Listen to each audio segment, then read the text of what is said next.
aouzu billahi min ashaytaani rajim bismillahi arrahmaani rahim bokki jullit yi bokki taalibe yi bokki àddina bi bokki Sénégal vidéo bi ñuy dugal rek dafa am ñoo xam ne ñu ngi def statut di wax loo xam ne ci Alxaaji Duudu Kende wérul ñu ngi koy ñaanal yal na ko yàlla may gudd fan gu ànd ak wér yal na ko yàlla defal sutura àdduna ak àllaaxira ñuy wax nit ñi ni leen statut yooyu nit ñi di dugal di wax loolu ci moom amul wérul na ko ñëpp ñaanal nag jàngal ko fatiha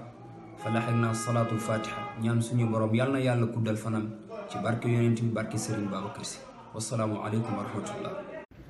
mbokk yi asalaamaaleykum wa rahmatullahi taala wa barakaatuhu. ñu ngi nuyu ñëpp di leen ziyaara di leen balu xaq di leen baal di ñaan borom bi subhanahu wa taala mu boole nu jéggal.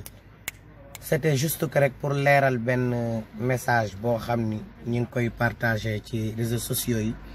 muy di ñu tàgge ku cher ci ñun te mooy Ahmadou Kende Mbaye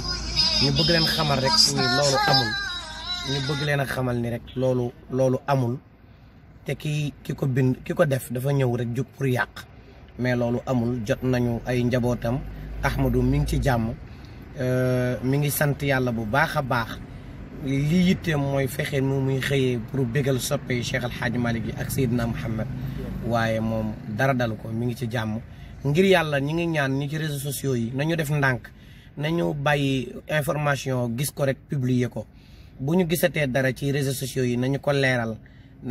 leeral xalaat xam ko seetantal li ñuy dugal bu baax a baax moo gën ñu jékki-jékki rek tam rey benn doomu aadama te loolu amul. ndax am na ñoo xam ne tam dañu cher ci ñun. waaw am na ñoo xam tam dañoo cher ci ñun même ki ko def xëy na daf ko gis rek mais bu gisatee